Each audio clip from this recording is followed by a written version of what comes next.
Olá, seja muito bem-vindo ao episódio do podcast Saúde Business, diretamente do Congresso da FEOSP, Federação das Santas Casas e Hospitais Filantrópicos do Estado de São Paulo. Eu sou Amanda Gonçalves, curadora de conteúdo editorial do portal Saúde Business, que é um portal de notícias focado, especializado no setor da saúde, com foco em gestão, e também é o canal oficial dos eventos Hospitalar, RIS e Saúde Business Forum.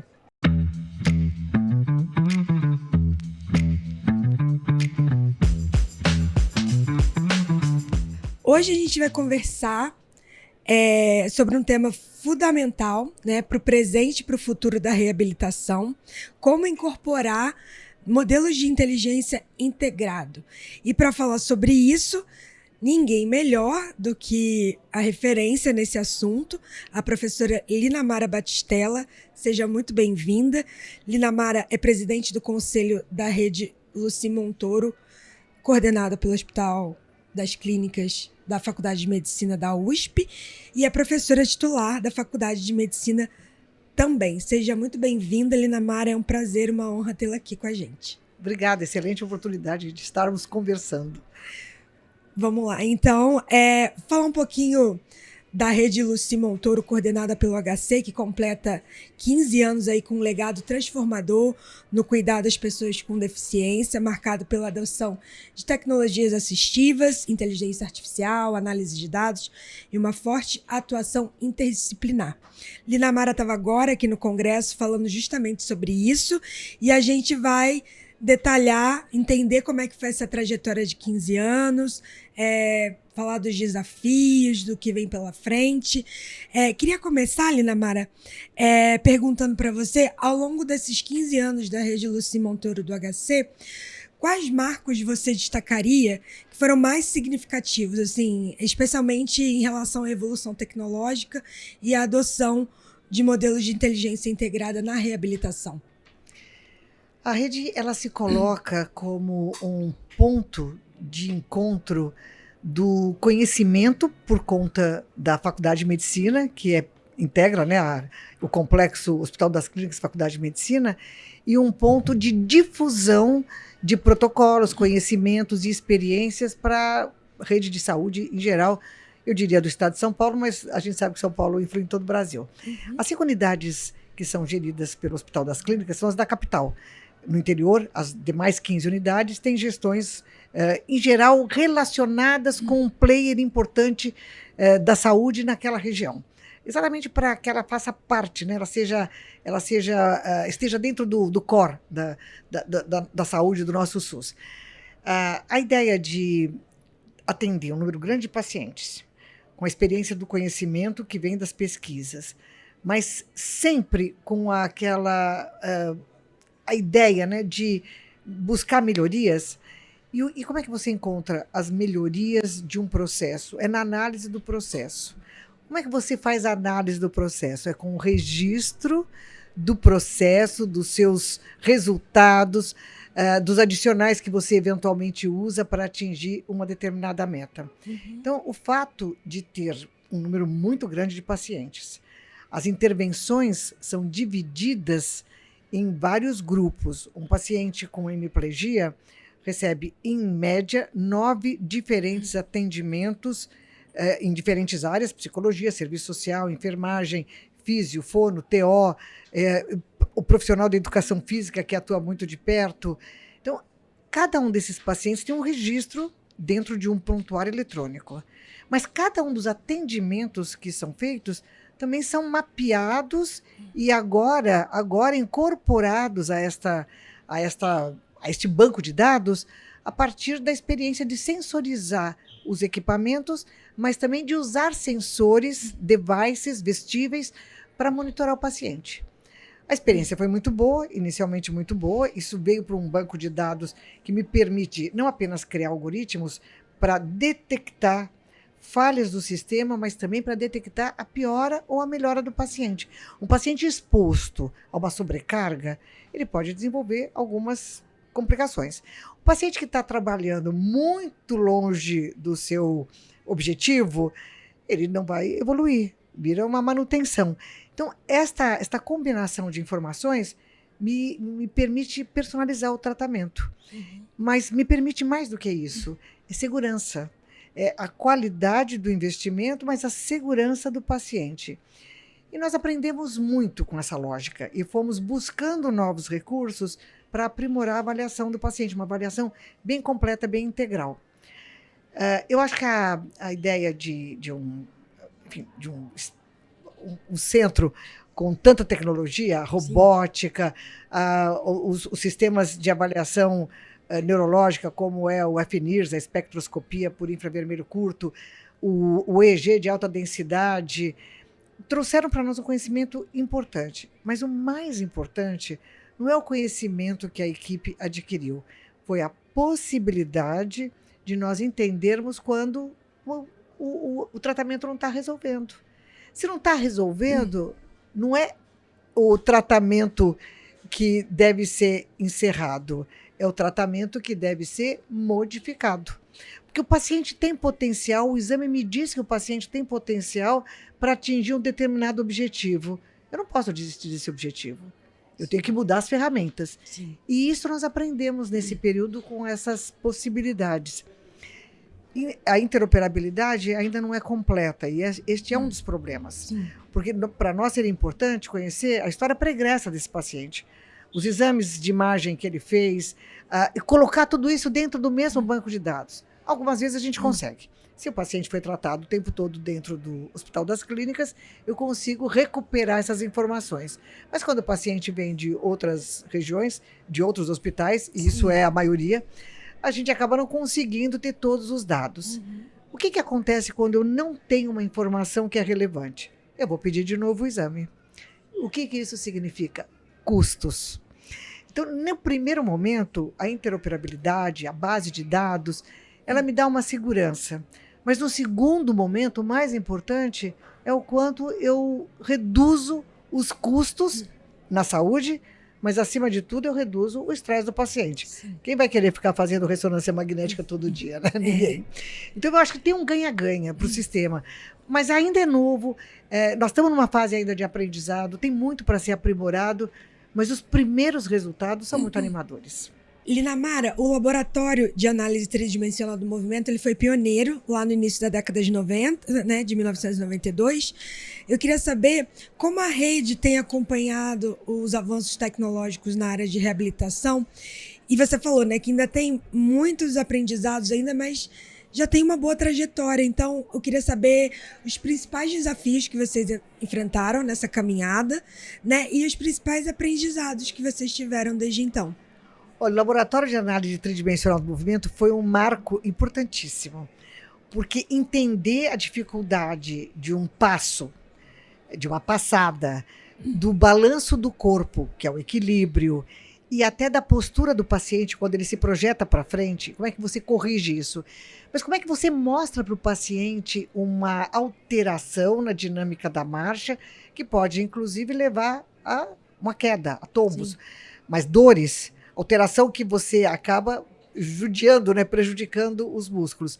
Então, ele olha para o exame que tem uma dinâmica que ele consegue acompanhar como está errado o movimento dele, isso ajuda ele a incorporar os novos movimentos e a corrigir. Me ajuda a prescrever uma órtese ou uma prótese, porque eu consigo ter a exata dimensão de como é o balanço, como é o passo, como é a passada. Eu ganho tempo nessa prescrição, eu ganho tempo na avaliação desse paciente, mas, acima de tudo, eu tenho um registro que não depende de mim, não depende do meu assistente, não depende do meu professor. É a máquina que me deu e ela tem uma integridade na aferição do dado que a mente humana, a mão humana, às vezes não tem. Então, tem um ganho enorme. O laboratório foi uma experiência. Eu tinha visto isso em alguns países, era uma oportunidade, nós fizemos um grande projeto, era um projeto para o governo federal, para recursos da FINEP, do governo federal. Tivemos o aval da universidade, porque naquela época era uma coisa muito, muito inovadora. Sim. E eu me lembro muito bem, o professor Rui Laurentes era o reitor, e ele assinou era quase que um atestado de confiança de que sim, vamos investir nisso, porque vai fazer diferença. E fez. E fez e continua fazendo. Hoje os laboratórios podem ser até mais simplificados, e nós temos versões mais modernas, mas nada substitui, para casos específicos como agora, para análise do movimento robótico, um laboratório tridimensional. Então, tem uma importância enorme. Se você me perguntasse, todos os centros de reabilitação precisam ter? Não, não precisam. Porque na medida... Se puder, sim, ótimo, né? Bem-vindo. Mas na medida em que a gente constrói o conhecimento, a gente também dissemina. Sim. Ele ocupa um espaço notável dentro do centro. Eu preciso de 4 profissionais inteiramente dedicados, inclusive um engenheiro especializado. Então, é uma estrutura que tem um investimento grande, mas o retorno em termos de conhecimento e de segurança para o paciente é inegável. E eu queria saber o que a senhora acha que a inteligência artificial vai agregar, o que ela vai melhorar na parte de reabilitação? Olha, essa pergunta é fantástica. Veja, eu pego um prontuário, viro várias páginas, prego todos os dados, coloco na plataforma, analiso. Agora, essa etapa até já está mais fácil, porque eu tenho uma interoperabilidade. Eu tiro direto do prontuário na plataforma. Mas o paciente continua chegando. Ele envelhece, ele piora, ele melhora, aparecem outras tecnologias. Eu posso agregar esses novos dados àqueles que já estavam na interoperabilidade e analisados pela inteligência artificial e refazer esse modelo. É como se eu tivesse uma tabuada, que eu agora terminei a tabuada do 9 e vou fazer a do 10, mas eu continuo na tabuada, 10 vezes 1 é 9 vezes 1. Então, esta facilidade de eu agregar novas informações e até rever se aquele resultado se mantém, é de uma riqueza absolutamente incomparável. E não é que o raciocínio é novo. A gente fazia isso antes. Só que à custa de um trabalho manual que levavam muitas horas, muito tempo e que quase que exigia uma dedicação exclusiva. Sabe o que eu acho que a inteligência artificial traz de verdade para nós? A possibilidade de que a gente possa processar os próprios dados. Que eu sei o que está lá dentro. Eu é que disse para aquela inteligência, que agora é minha melhor amiga, que o paciente tinha 56 anos, que ele era diabético. Eu sei o que tem dentro. Eu estou vendo o resultado. Se o resultado não fizer sentido para a pergunta que eu fiz, ou eu vou mudar a pergunta, ou eu vou mudar as informações que eu coloquei para responder a pergunta. Essa proximidade me ajuda a desenvolver um trabalho absolutamente particular, até eu chegar ao momento em que eu digo, de verdade, todos os pacientes precisam medir a frequência cardíaca de 6 em 6 horas. Eu estou dando um exemplo absolutamente fora do contexto. Mas eu tenho como chegar a informações, as informações que eu preciso, que são diferentes da informação que o cardiologista precisa ou que o clínico geral. Essa particularização, e à medida que o meu banco de dados vai crescendo e eu vou ou confirmando ou ajustando as informações iniciais, isso traz um ganho imediato em termos de conhecimento. Não é alguma coisa que eu preciso aguardar, esperar e confirmar. O mundo está pedindo velocidade em tudo. E eu acho que a inteligência artificial está nos dando essa oportunidade. Claro que para trabalhar desta forma, você vai ter que ter uma equipe, um time ali do seu lado. Sim. Mas está do meu lado. É o conhecimento que todos os dias vai associando uma nova estratégia. E cada paciente é único. Eu não posso ter um único protocolo. Eu tenho que ter um protocolo básico, mas eu tenho que ser capaz de saber, este paciente não está respondendo, o que faz com que ele esteja fora da curva? Eu acho que são nuances que nos aproximam da melhor condição de atenção ao paciente. E a gente está falando de inteligência artificial, a senhora também mencionou a parte de robótica. Quais os avanços hoje a robótica traz para refinar o tratamento, para melhorar a reabilitação? Então, a robótica, ela tem uma questão de ajustar a tarefa, a execução da tarefa a um mecanismo central. Como ela repete várias vezes e de uma forma muito confortável, o paciente realmente se inclui na tarefa com interesse e com segurança. Quando eu estou colocando um exercício na robótica, por exemplo, o ato de caminhar, que o paciente não consegue fazer porque ele tem uma lesão medular, ele precisa fazer isso com a ajuda do robô, eu estou alimentando o cérebro, eu estou melhorando a função cardiorrespiratória, eu estou melhorando a função circulatória. Então eu tenho um ganho funcional, mas eu tenho um segundo ganho, que é medir o quanto efetivamente aquela marcha robótica melhorou no paciente. Melhorou o paciente. Quando eu estou falando de um exercício robotizado, como por exemplo o Cybex, um robô de membro superior, eu estou treinando tarefa específica que vai alimentando de novo a área cortical, mas vai dando destreza e maior facilidade dele fazer o movimento. Quando você faz um movimento na frente do espelho, olhando o movimento, o seu cérebro registra isso. Quando você entra, olha lá a tua postura, está torta, você olha no movimento, você arruma o seu ombro, o cérebro registra que você entendeu que estava errado e estava acertando a postura. O robô dá isso, ele faz isso espontaneamente. Por isso que a gente também usa a robótica em salas com imagem espelhada, para ele se ver andando. Eu estou alimentando o cérebro com aquelas conexões que ele tinha, que são de direito do paciente estimular, mas que não estavam sendo estimuladas porque ele não conseguia andar. Então, é um ganho funcional, é um ganho do ponto de vista da percepção e até da condição cerebral.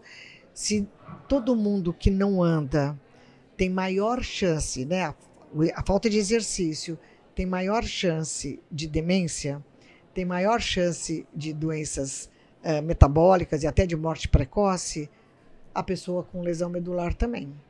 Então, se ele já tem uma lesão medular e tem ainda a incapacidade de se movimentar, seja o movimento que for, ele está fatalmente gerando uma condição de sobrevida menor. Quando eu faço o exercício robótico, eu estou reproduzindo o movimento com a ajuda de uma máquina, até com o gasto energético do paciente, embora seja um gasto energético menor, mas eu quero que ele tenha gasto energético, e ele está sentindo e processando o movimento cerebral. Isso é fundamental.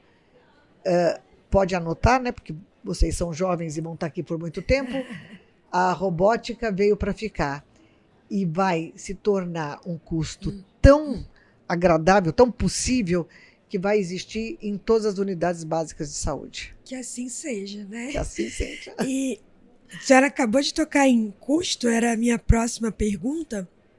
É um assunto que a gente debateu aqui, não importa o tema, mas custo é sempre uma questão crítica e sensível na área da saúde.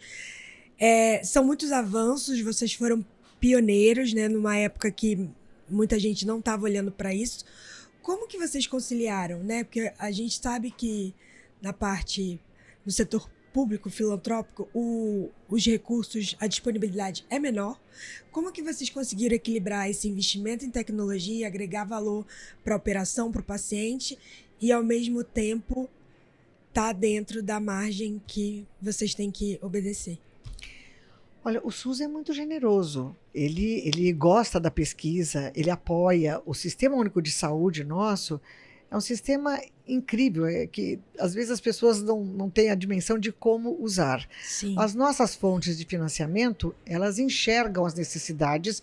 Quando você propõe um projeto e mostra o impacto que aquilo eventualmente alcançará, você consegue recursos de pesquisa. Quando a pesquisa mostra um resultado eficiente, fica fácil a gente montar o projeto para a fonte pagadora, no caso o SUS, no caso o governo do estado aqui em São Paulo, que sempre foi muito aderente à política da pessoa com deficiência, e conseguir transformar isso numa realidade. Eu acho que depois que você mostra os primeiros resultados, vai se tornando natural.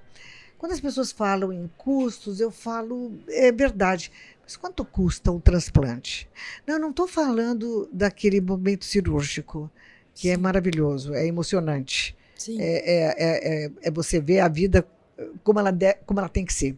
Eu estou falando no momento em que sai um avião com 2 pessoas, com uma geladeira para buscar um coração e volta esse mesmo avião para trazer vida para uma pessoa. eu tenho que cuidar daqueles que estão em vias de perder a vida e tenho que cuidar daqueles que têm uma vida limitada. Então, eu não acho que é o custo, é o resultado. Ah, mas então vamos ter um robô em cada lugar? Não é o necessário. Nós estamos trabalhando para desenvolver protocolos e estratégias que possam ter valores absolutamente razoáveis dentro do sistema de saúde, porque em qualquer lugar do mundo o sistema de saúde carece de mais recursos. E que para aquelas pessoas que não respondem às estratégias mais simplificadas, os robôs estejam disponíveis nos lugares certos. Mas tenho certeza que, como o robô é uma engenharia absolutamente rudimentar, com motores que estão disponíveis para quem quiser usar. Eu não estou falando de inventar, eu estou falando de montar. É um puzzle. Todas as peças existem. Alguém muito inteligente lembrou que podia colocar essas peças da forma de um robô. Então, o custo será muito razoável para o futuro. E é por isso que é importante a pesquisa, para que a gente comprove que vale a pena continuar investindo nessa linha. Mas tenho certeza que um robô de marcha, assim como uma cadeira de rodas, assim como um andador, serão factíveis de estar à disposição no Sistema Único de Saúde. Eu estou falando da cadeira de rodas e do andador, isso já está. O SUS oferece cadeiras de rodas motorizada, coisa que o sistema suplementar não passa nem perto. O sistema suplementar sequer oferece uma cadeira de rodas para um paciente que está saindo do hospital e que não tem como andar.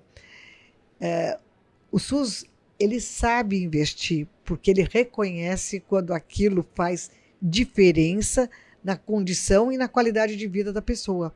Então, um SUS que oferece uma cadeira motorizada, um SUS que oferece um transplante de coração, certamente vai entender a importância para os casos selecionados de um sistema robotizado.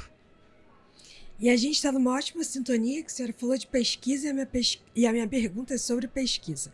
A rede tem se destacado pela produção de conhecimento, né? Vocês têm pesquisas aí em parceria com instituições como Harvard. Eu queria saber de que forma esses estudos têm fortalecido o modelo de inteligência integrada e impulsionado a inovação dentro da rede Luci Montoro. Nós temos um projeto Harvard, NIH e FAPESP, que avaliou 400 pacientes para entender o mecanismo cerebral. Esses pacientes, isso já rendeu mais de 150 trabalhos, para a gente entender como é que a conexão cerebral pode ser alterada por determinados estímulos. Por exemplo, no caso de uma dor neuropática, o gelo. No caso de uma dor, a estimulação elétrica. E a partir dessas pesquisas, os protocolos vão se desenvolvendo e vão sendo colocados à disposição de toda a rede. A gente traz as pessoas para verem os resultados, para que elas possam usar, porque são estratégias que às vezes são muito simples, como, por exemplo, o controle da dor neuropática pela mão na água gelada, não é problema e não é difícil em lugar nenhum. Mas precisava ter uma comprovação. Você não pode trabalhar com o desejo do seu colega, do seu pesquisador, do seu aluno, do seu amigo, se você não tiver uma comprovação científica. Então, hoje, a quantidade de conhecimento que vieram desse projeto, que já tem 8 anos, e que agora vai se renovar para fortalecer a reabilitação e nos diferentes níveis de atenção. Não se trata de pensar a reabilitação só nos grandes hospitais, nos grandes centros de reabilitação. Todo o nosso esforço é para traduzir isso em protocolos e prioridades que vão desde a atenção básica até a alta complexidade. Linamar, a gente falou bastante sobre tecnologia, mas eu queria saber na parte humana, porque a gente sempre precisa de profissionais capacitados, qualificados para operar essas tecnologias. Como vocês conseguiram engajar a equipe, a liderança, os funcionários, os trabalhadores que estão na ponta, numa época, né, como a gente falou, que vocês foram pioneiros, então vocês foram visionários, né? Muita gente não estava falando sobre isso ainda. Como que vocês fizeram para trazer essa equipe junto com vocês? Porque a gente sabe que cultura, mudança sempre traz muitas questões, muitas inseguranças, né? Essa pergunta é ótima. Eu, durante 10 anos, fui coordenadora do Comitê de Humanização do Hospital das Clínicas, um aprendizado inesquecível.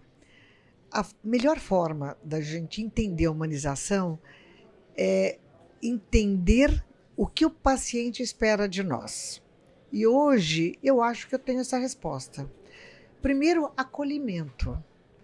Nós não vamos resolver todos os problemas do paciente, mas nós podemos ouvi-lo, entendê-lo e ajudar a resolver até o nível que é possível com a tecnologia e com a própria condição de saúde dele. O paciente é uma pessoa, muito antes de ser um doente. E essa lógica de olhar para essa pessoa e entender em que mundo ela vive, quais são as situações que levaram a esta complexidade clínica ou até os possíveis abalos que aquela família teve, eu acho que fazem parte de uma boa anamnese, fazem parte de uma boa interação. Eu entendo que olho no olho, deixar claro o quanto a gente está mobilizado pela história, pela dificuldade que ele está vivendo é importante. Mas a gente só consegue isso quando o clima está humanizado. A humanização é um processo colaborativo. Não adianta eu dizer, eu sou muito humano, eu trato muito bem o paciente, se o porteiro atender mal. A humanização é um processo colaborativo, mas só professa esta arte, porque é uma arte, quem se sentiu acolhido por esta mesma humanidade. Então, a desumanização, eu tenho até um artigo escrito sobre isso, é trabalhar cada um de um lado e eu não me importo com o que você fez. A humanização é trabalho colaborativo, que às vezes necessita de uma sinergia até para ajudar o outro a terminar a sua tarefa, mas que toda essa tarefa seja feita em prol de quem mais precisa, que é o paciente, porque nós estamos dentro de um sistema de saúde. A empatia, a capacidade da gente se colocar, nem que seja por um minuto, no lugar dele para entender a dor, ajuda também a gente a se humanizar. Eu acho que falar sobre as coisas, entender a dor e nos afastar dessa ideia crítica de também reclama de tudo, ou então, bom, mas o que ele esperava?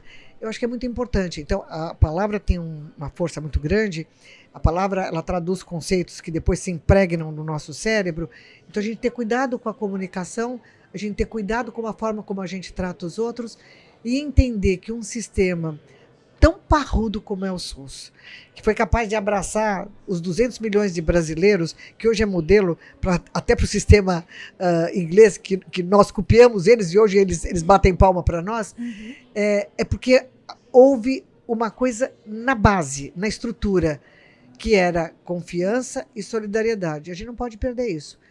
Eu acho que é um dos temas mais difíceis de tratar, mais difíceis de expressar em palavras, escrever tratados sobre isso, mas é o mais fácil de sentir e de viver.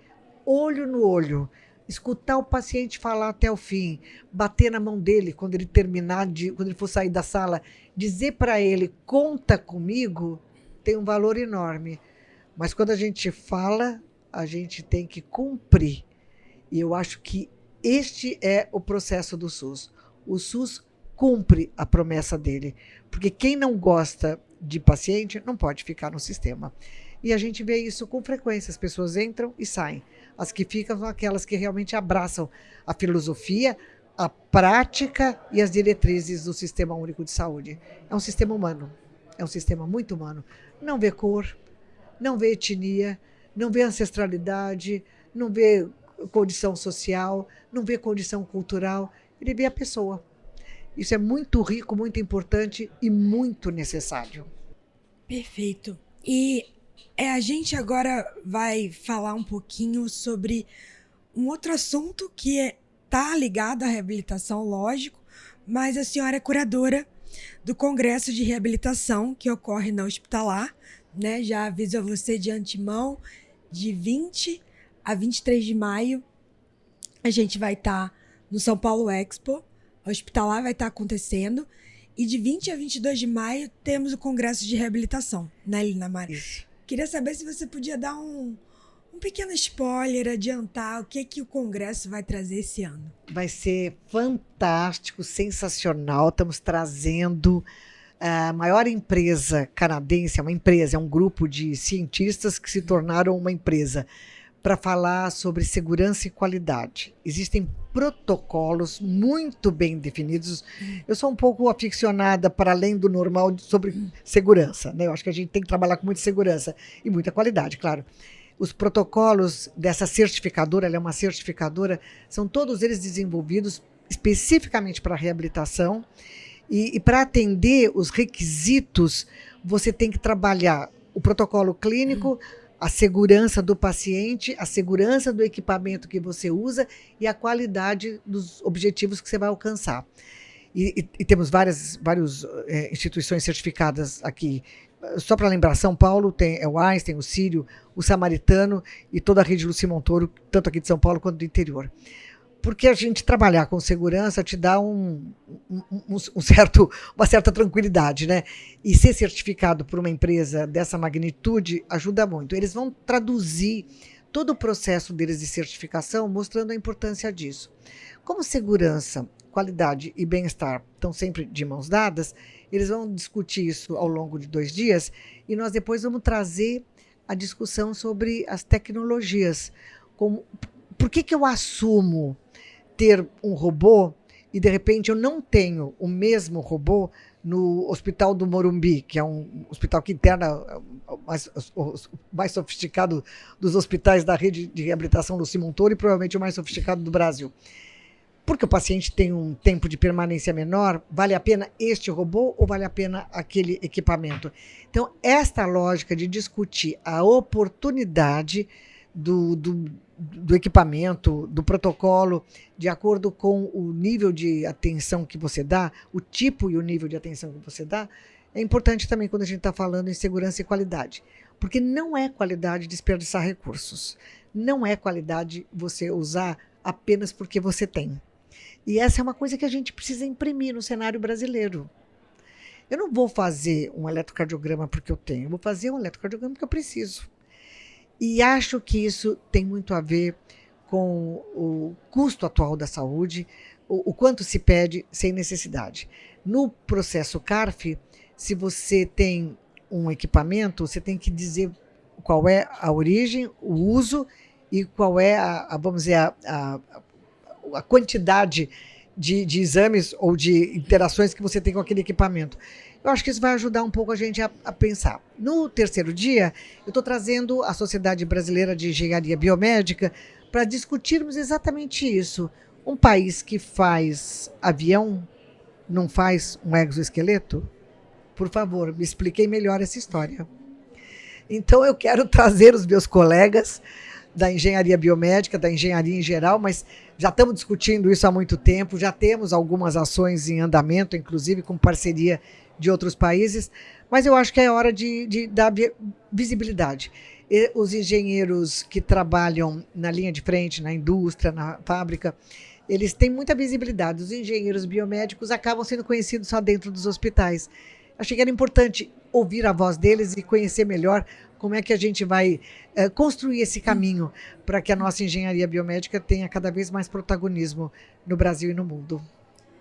Ótimo. E aí agora, por favor, faça um convite para o pessoal que estiver interessado em saber os avanços da reabilitação, tudo que há de mais moderno, para ele estar com a gente no Hospitalar, no seu congresso de reabilitação. Olha, o governo federal, através do Ministério da Indústria, Comércio e Serviços, tem hoje uma chamada para a indústria da saúde.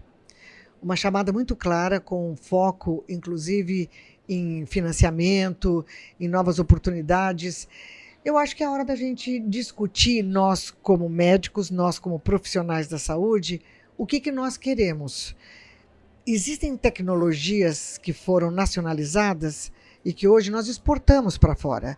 No entanto, nós continuamos a consumir tecnologias importadas, e claro, esse mundo do livre comércio é importante, que poderiam ser realizadas, serem feitas aqui. O que falta às vezes? É estimular essa nova produção à luz, inclusive, de um grande comprador, que é o Sistema Único de Saúde. Então, a chamada é para que venham os médicos e tragam as suas demandas. Venham os engenheiros e digam para nós como é que nós podemos resolver essas demandas.